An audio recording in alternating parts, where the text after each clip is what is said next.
ಸಹ ಕಾರ್ಯದರ್ಶಿಗಳಾದ ಪುಂಡಲಿ ಧರ್ಮಾಯಿ ಅವರು ಈಗಾಗಲೇ ಬಂದಿದ್ದಾರೆ. ಕ್ರಾಂತಿಕಾರಿ ಭಾಷಣದ ಮೂಲಕ ಹೆಸರು ಮಾಡಿದಂತ ಪುಂಡಲಿ ಧರ್ಮಾಯಿ ಅವರು ಈ ಸಭೆಯನ್ನ ಉದ್ದೇಶಿಸಿ ಮಾತನಾಡಬೇಕು ಅಂತ ಅವರಲ್ಲಿ ವಿನಂತಿಸಿಕೊಳ್ತಾ ಇದ್ದೇನೆ. ಒಂದ್ಸರಿ ಇಲ್ಲಿರಂತ ಎಲ್ಲಾ ಹಿಂದೂ ಸಮಾಜ ಒಂದ್ಸರಿ ಮುಷ್ಟಿ ಕಟ್ಟಿ ಕೈ ಮೇಲ್ ಮಾಡಿ ಒಂದ್ಸರಿ ಜೋರಾಗಿ ಘೋಷಣೆ ಹಾಕೋಣ. ಯಾವ ರೀತಿ ಘೋಷಣೆ ಅಂದ್ರೆ ಇಲ್ಲಿರಂತ ಭಟ್ಕಳದ ಮತಾಂಧ ಮುಸಲ್ಮಾನ್ ಎಲ್ಲರೂ ಬಾಲ ಮುಡಿಸ್ಕೊಂಡು ಮನೆಯಲ್ಲಿ ಕುಂದಿರ್ಬೇಕು. ಆ ರೀತಿ ಒಂದ್ಸರಿ ಮುಷ್ಟಿ ಕಟ್ಟಿ ಜೋರಾಗಿ ಘೋಷಣೆ ಹಾಕೋಣ.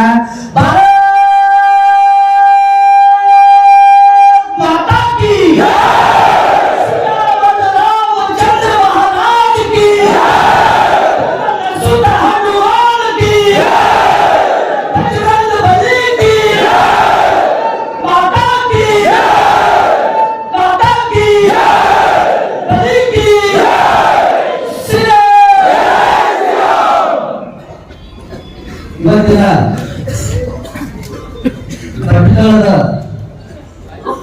ಮೂರಿನಕಟ್ಟೆಯ ಧ್ವಂಸ ಮಾಡಿದಂತ ಇದನ್ನ ವಿರೋಧಿಸಿ ಇವತ್ತಿನ ಈ ಪ್ರತಿಭಟನಾ ಸಭೆಯಲ್ಲಿ ಭಾಗವಹಿಸಿದಂತ ವೇದಿಕೆ ಮೇಲೆ ಉಪಸ್ಥಿತರಿರುವಂತಹ ಹಿರಿಯರಾದಂತಹ ವಿಶ್ವ ಹಿಂದೂ ಪರಿಷತ್ತಿನ ಅಧ್ಯಕ್ಷರಾದಂತ ರಾಮಕೃಷ್ಣ ನಾಯ್ಕಜಿ ಅವರೇ, ಇವತ್ತಿನ ಈ ಕಾರ್ಯಕ್ರಮದಲ್ಲಿ ಮುಖ್ಯ ವಕ್ತಾರರಾಗಿ ಆಗಮಿಸಿ ಈ ಹಿಂದೂ ಸಮಾಜದ ಮತ್ತು ನಮ್ಮ ಪರಾಕ್ರಮ ಮತ್ತು ಇತಿಹಾಸವನ್ನು ತಿಳಿಸಿದಂತಹ ಶ್ರೀಯುತ ಶ್ರೀಕಾಂತ್ ಶೆಟ್ಟಿಜಿ ಅವರೇ, ಅದರಂತೆ ವೇದಿಕೆ ಮೇಲೆ ಉಪಸ್ಥಿತರಿರುವಂತಹ ಎಲ್ಲ ಸಂಘ ಪರಿವಾರದ ಎಲ್ಲ ಹಿರಿಯ ಸಹೋದರ ಬಂಧುಗಳೇ, ಎಲ್ಲರಿಗಿಂತ ಹೆಚ್ಚಾಗಿ ಇವತ್ತು ಹಿಂದೂ ಸಮಾಜ ಯಾವ ಮತಾಂಧ ಮುಸಲ್ಮಾನರಿಗೆ ನಾವು ಹೆದರಿಲ್ಲ, ಮುಂದೆ ಹೆದರೋದೂ ಇಲ್ಲ. ಇವತ್ತು ಇದು ಭಟ್ಕಳ ಅತಿ ಸೂಕ್ಷ್ಮ ಪ್ರದೇಶ. ನಮ್ಮ ಶ್ರೀಕಾಂತ್ ಶೆಟ್ಟಿ ಅವರು ಹೇಳಿದ್ರು, ಇಂತಹ ಸೂಕ್ಷ್ಮ ಪ್ರದೇಶದಲ್ಲಿ ಮುಸಲ್ಮಾನರ ಪ್ರದೇಶದಲ್ಲಿ ಹಿಂದೂ ಸಮಾಜ, ಅದರಲ್ಲಿ ಭಟ್ಕಳದ ಹಿಂದೂ ಸಮಾಜ ಇವರಿಗೆ ಸೋಲದೆ, ಕುಗ್ಗದೆ, ಜಗ್ಗದೆ, ಬಗ್ಗದೆ ಇವತ್ತಿನ ಮತಾಂಧ ಮುಸಲ್ಮಾನರಿಗೆ ಪ್ರತಿಯಾಗಿ ಯಾವ ನಮ್ಮ ಅಸ್ಮಿತೆ, ನಮ್ಮ ಹಿಂದೂ ಸಮಾಜದ ಸನಾತನ ನಮ್ಮ ಶ್ರದ್ಧೆಯ ಆ ಮೂರುಕಟ್ಟೆಯ ಕಟ್ಟೆಯನ್ನ ಅದೇ ಸ್ಥಳದಲ್ಲಿ ವಾಪಸ್ ಕಟ್ಟುತ್ತೇವೆ ಅನ್ನುವಂತ ಸಂಕಲ್ಪ ಬದ್ಧರಾಗಿ ಬಂದಂತ ನನ್ನ ಎಲ್ಲಾ ಭಟ್ಕಳದ ಹಿಂದೂ ಸಮಾಜಕ್ಕೆ ಮೊದಲಿಗೆ ನಾನು ಅಭಿನಂದನೆಗಳನ್ನ ಸಲ್ಲಿಸ್ತೇನೆ. ಯಾಕಂದ್ರೆ ನಾವು ಹೆದರಿಲ್ಲ, ಇಲ್ಲಿಂದ ಮುಸಲ್ಮಾನರಿಗೆ ನಾವು ಕೊಟ್ಟಿಲ್ಲ, ನಾವು ಬಗ್ಗೋದು ಇಲ್ಲ. ಯಾಕಂದ್ರೆ ಪರಾಕ್ರಮ ಇರುವಂತ ಇತಿಹಾಸ ನಮ್ಮದು. ನಮ್ಮ ಶ್ರೀಕಾಂತ್ ಶೆಟ್ಟಿಜಿ ಅವರು ಹೇಳಿದ್ರು, ಮುಸಲ್ಮಾನರು ನಮ್ಮ ಕಟ್ಟೆಯನ್ನ, ನಮ್ಮ ಸನಾತನ ಧಾರ್ಮಿಕ ಶ್ರದ್ಧೆಯ ಕಟ್ಟೆಯನ್ನ ಯಾವಾಗ ಮೇ 24ರ ಬೆಳಗ್ಗೆ ನಮ್ಮ ಹಿಂದೂ ಸಮಾಜ ಎಲ್ಲರೂ ಕೂಡಿ ಕಟ್ಟಿದಂತಹ ಶ್ರದ್ಧೆಯ ಕಟ್ಟೆಯನ್ನ ಕಟ್ಟಿದಂತಹ ಹಿಂದೂ ಸಮಾಜ, ನಾವು ಭಟ್ಕಳದ ನಮ್ಮ ಒಂದೇ ಒಂದು ಕುಟುಂಬದ 11 ಜನ ನೀರಲ್ಲಿ ಮುಳುಗಿ ಸಾವಿನಪ್ಪಿದಂತ ಸಂದರ್ಭದಲ್ಲಿ ನಾವು ಭಟ್ಕಳದ ಎಲ್ಲಾ ಹಿಂದೂ ಸಮಾಜ ಶೋಕ ಸಾಗರದಲ್ಲಿ ಮುಳುಗಿತ್ತು. ಅಂತಹ ಸಂದರ್ಭದಲ್ಲಿ ಇಲ್ಲಿದ್ದಂತ ಭಟ್ಕಳದ ಸಮಾಜ, ಮುಸಲ್ಮಾನ್ ಸಮಾಜ ಹೊಂಚಾಕಿ ಸಂಚಾಕಿ ಅವತ್ತು ರಾತ್ರಿ ಇಡೀ ರಸ್ತೆಯನ್ನ ಬಂದ್ ಮಾಡಿ 3,000 ಮುಸಲ್ಮಾನರು ನಮ್ಮ ಅಸ್ಮಿತೆಯನ್ನ ಕಟ್ಟೆಯನ್ನ ಧ್ವಂಸ ಮಾಡಿದ್ರಲ್ಲ, ಆ ಕಟ್ಟೆಯ ಧ್ವಂಸ ಮಾಡಿದಂತ ಕಟ್ಟೆ ನಾವೇನಾದ್ರೂ ಭಟ್ಕಳದ ಜನತೆ ಆ ಶೋಕ ಸಾಗರದಲ್ಲಿ ಮುಳುಗಿದ ಹೋಗಿದ್ದಾರೆ. ಆ 3,000 ಮುಸಲ್ಮಾನರಿಗೆ ನಮ್ಮ ಶ್ರೀಕಾಂತ್ ಶೆಟ್ಟಿ ಅವರು ಹೇಳಿದ್ರ ಕೇವಲ 50 ಹಿಂದೂ ಸಮಾಜದ ಭಟ್ಕಳದ ಜನತೆ ಸಾಕು, ಅವರನ್ನ ಮೂಲೆಯಲ್ಲಿ ಕುಂದಿಸಿದ್ದೇವೆ ಅಂತ ತಾಕತ್ ಹಿಂದೂ ಸಮಾಜಕ್ಕಿತ್ತು.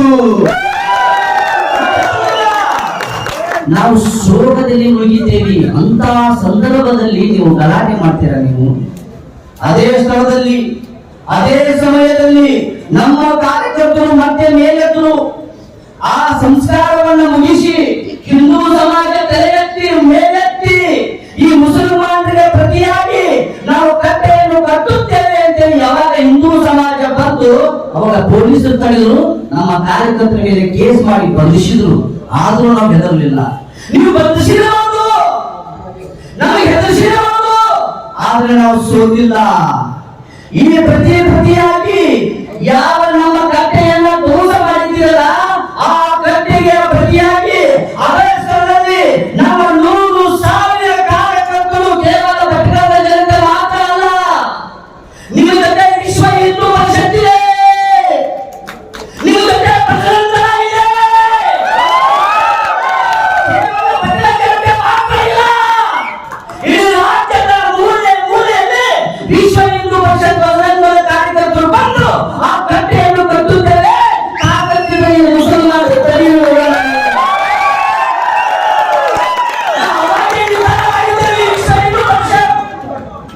ನಿರ್ಧಾರ ಆ ಕಟ್ಟೆಯನ್ನ ಈ ರಾಜ್ಯದ ಮೂಲೆ ಮೂಲೆಯಲ್ಲಿ ಬಜರಂಗದ ಕಾರ್ಯಕರ್ತರು, ವಿಶ್ವ ಹಿಂದೂ ಪರಿಷತ್ ಕಾರ್ಯಕರ್ತರು, ಇಡೀ ಹಿಂದೂ ಸಮಾಜ ಸೇರಿ ರಾಜ್ಯವ್ಯಾಪಿ ಈ ಸ್ಥಳದಲ್ಲಿ ಹೋರಾಟ ಮಾಡುತ್ತಿದ್ದೇವೆ. ಆದ್ರೆ ನಮ್ಮ ಅಧ್ಯಕ್ಷರು ಹೇಳಿದ್ರು, ನಮ್ಮ ಹಿರಿಯರು ಹೇಳಿದ್ರು, ದಯಮಾಡಿ ಒಂದು ಅವಕಾಶ ಕೊಡಿ, ನಾವು ಭಟ್ಕಳದ ಜನತೆ ಪರಾಕ್ರಮ ಇದ್ದೇವೆ, ನಾವು ಸೋತಿಲ್ಲ. ಅದೇ ಸ್ಥಳದಲ್ಲಿ ಕೇವಲ ಭಟ್ಕಳದ ಜನತೆ ಮಾತ್ರ ನಾವು ಕಟ್ಟೆಯನ್ನು ಕಟ್ಟುತ್ತೇವೆ, ನೀವು ಬರಬಾರದು ಅಂತ ವಿನಂತಿ ಮಾಡಿಕೊಂಡ್ರ ಪರಿಣಾಮ ನಾವು ವಿಶ್ವ ಹಿಂದೂ ಪರಿಷತ್ ಮತ್ತು ಹಿಂದೂ ಜಾಗರಣೆ ವೇದಿಕೆಯವರು ರಾಜ್ಯವ್ಯಾಪಿ ಚಲೋ ಕಾರ್ಯಕ್ರಮವನ್ನ ಹಿರಿಯರ ವಿನಂತಿ ಮೇರೆಗೆ ಬಂದ್ ಮಾಡಿದ್ದೇವೆ. ಮುಸಲ್ಮಾನರಿಗೆ ಹೆದರಲ್ಲ, ಪೊಲೀಸರಿಗೆ ಹೆದರಲ್ಲ, ಮುಸಲ್ಮಾನರಿಗೆ ಹೆದರಲ್ಲ. ನಮ್ಮ ಹಿರಿಯರಿಗೆ ಗೌರವ ಕೊಟ್ಟು ನಮ್ಮ ಹಿರಿಯರ ವಿನಂತಿಗೆ ನಾವು ಒಂದು ಹೆಜ್ಜೆಯನ್ನು ಹಿಂದಿಟ್ಟಿದ್ದೇವೆ ವಿನಃ ಹೆದರೋದು ಇಲ್ಲ. ಇದನ್ನ ಮುಸಲ್ಮಾನರಿಗೆ ಕೇವಲ ಬೆಟ್ಟದ ಮುಸಲ್ಮಾನರು ಸಮ, ರಾಜ್ಯದ ಮುಸಲ್ಮಾನರಿಗೆ ಹಿಂದೂ ಸಮಾಜ ದೂರ ಹೋಯಿತು. ಇದಂತ ಭಟ್ಕಳದ ಹಿಂದೂ ಸಮಾಜವು ಎಲ್ಲಾ ಮುಸಲ್ಮಾನರಿಗೆ ಸಮ ಅಂತ ಪರಾಕ್ರಮ ಇರುವಂತ ನಮಗೆ ಇತಿಹಾಸ ಇದೆ ಭಟ್ಕಳದಲ್ಲಿ. ನೀವು ಕೇಳಿರಬಹುದು, ಎಂತ ಪರಾಕ್ರಮ ನಮ್ದು. ರಾತ್ರಿ ಹೊಡಿತಾರೆ ಇವರು, ರಸ್ತೆ ಬಂದ್ ಮಾಡ್ತಾರೆ, ರಸ್ತೆ ಚೌಕಿ ಮಾಡ್ತಾರೆ. ಯಾವಾಗ ಹಿಂದೂ ಸಮಾಜ ಒಂದು ಶೋಕ ಸಾಗರದಲ್ಲಿ ಮುಳುಗಿದ್ದು ಅಂತಹ ಸಂದರ್ಭವನ್ನು ನೋಡಿ ಬಂದ್ ಮಾಡ್ತಾರೆ. ಇವರು ಮುಸಲ್ಮಾನ್ ಇತಿಹಾಸನೇ ಇದೇ ರೀತಿ ಇದೆ. ಪೃಥ್ವಿರಾಜ್ ಚೌಹಾಣ್ ಬಂಧಿಸಿದ್ರು ಇದೇ ರೀತಿ. ನಿಮಗೆ ಗೊತ್ತಿಲ್ಲ, ಬಾಜಿ ಪ್ರಭು ದೇಶಪಾಂಡೆ ಇತಿಹಾಸ ಗೊತ್ತಿರಾಕಿಲ್ಲ ನಿಮಗೆ. ಕೇವಲ 320 ಸೈನಿಕರಲ್ಲಿ ಮುಮ್ಮಡಿ ಪರಾಕ್ರಮಿ ಸಮಾಜ ಅದು ಹಿಂದೂ ಸಮಾಜ. ಗುಜರಾತ್ ನೆನಪಾಗಿರಬಹುದು, ಬಿಹಾರ್ ನೆನಪಾಗಿರಬಹುದು, ಆಸಾಂ ನೆನಪಾಗಿರಬಹುದು. ಸಾವಿರಾರು ಮುಸಲ್ಮಾನರ ತಲೆ ಬಿದ್ದು ವಿನಃ ಒಂದು ಹಿಂದೂ ಸಮಾಜದ ತಲೆ ಬೀಳಿಲ್ಲ ಅಂತ ಪರಾಕ್ರಮ ಇರುವಂತ ಇತಿಹಾಸ ನಮ್ಮದು. ಅದಕ್ಕೆ ವಿನಂತಿ ಮಾಡ್ಕೊತೇವೆ ನಾವು. ಇಲ್ಲಿದಂತ ಮುಸಲ್ಮಾನರಿಗೆ ಎಚ್ಚರಿಕೆ ಕೊಡ್ತೇವೆ. ಇಲ್ಲಿದಂತ ಮುಸಲ್ಮಾನರು ನೀವೇನಾದ್ರೂ ಉಪಕಾರ ಮಾಡಿದ್ರೆ, ನೀವೇನಾದ್ರೂ ಹಿಂದೂ ಸಮಾಜಕ್ಕೆ ತೊಂದರೆ ಕೊಟ್ರೆ ವಿಶ್ವ ಹಿಂದೂ ಪರಿಷತ್ ಹಿಂದೂ ಜಾಗರಣೆ ವೇದಿಕೆ ಮತ್ತೆ ಬರುತ್ತೆ. ಇದೇ ವೇದಿಕೆಯಲ್ಲಿ ಲಕ್ಷ ಲಕ್ಷ ಹಿಂದೂ ಸಮಾಜದ ಜೊತೆ ಆ ಕಟ್ಟೆಯನ್ನು ಕಟ್ಟುತ್ತೇವೆ ಅನ್ನುವಂತ ಸಂಕಲ್ಪವನ್ನ ನಾನು ಈ ಸಂಘಟಿಸುತ್ತೇನೆ. ಇದು ಬಹಳ ಎಚ್ಚರಿಕೆ. ಇದಂತ ಮುಸಲ್ಮಾನರಿಗೆ ಬಹಳ ಎಚ್ಚರಿಕೆ.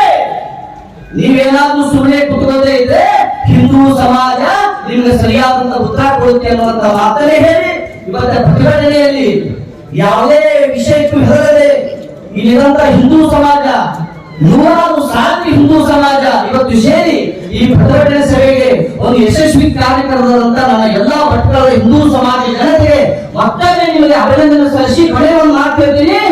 ನಿಮ್ಮ ಜೊತೆ ಭಟ್ಕಳದ ಜೊತೆ ಈ ಹಿಂದೂ ಸಮಾಜ ಇದೆ, ಇಡೀ ರಾಜ್ಯದ ಹಿಂದೂ ಸಮಾಜ ಇದೆ, ಇಡೀ ರಾಜ್ಯದ ವಿಶ್ವ ಹಿಂದೂ ಪರಿಷತ್ ಇದೆ, ಇಡೀ ರಾಜ್ಯದ ಹಿಂದೂ ಜಾಗರಣೆ ವೇದಿಕೆ ಇದೆ, ಇಡೀ ರಾಜ್ಯದ ಹಿಂದೂ ಸಮಾಜದ ನಿಮ್ಮ ಜೊತೆ ಇದೆ. ನೀವು ಯಾವ ತೀರ್ಮಾನ ತಗೋತೀರೋ ನಿಮ್ಮ ತೀರ್ಮಾನಕ್ಕೆ ಇಡೀ ಹಿಂದೂ ಸಮಾಜ ಬಂದಿದೆ ಅನ್ನುವಂತ ಮಾತನ್ನು ಹೇಳಿ ಇವತ್ತಿನ ಪ್ರತಿಭಟನೆ ಸಭೆಗೆ ನನಗೆ ಅವಕಾಶ ಕೊಟ್ಟಂತ ಎಲ್ಲಾ ಭಟ್ಕಳದ ಹಿಂದೂ ಸಮಾಜದ ಜನತೆಗೆ ಮತ್ತು ಹಿರಿಯರಿಗೆ ವಂದನೆಗಳನ್ನು ಸಲ್ಲಿಸಿ ನನ್ನ ಮಾತನ್ನು ಮುಕ್ತಾಯ ಮಾಡ್ತೀನಿ. ಮತ್ತೊಮ್ಮೆ ಜೋರಾಗಿ ಘೋಷಣೆ ಹಾಕೋಣ, ಕೈ ಮುಷ್ಟಿ ಮಾಡೋಣ, ಬೇರೆ ಮನೆ ಕೈ ಮಾಡೋಣ, ಹೊಸ ಇವಾಗ ಹಿಡಿದು ನೋಡೋಣ ಎಲ್ಲ ಹಿಂದೂ ಸಮಾಜಗಳೇ.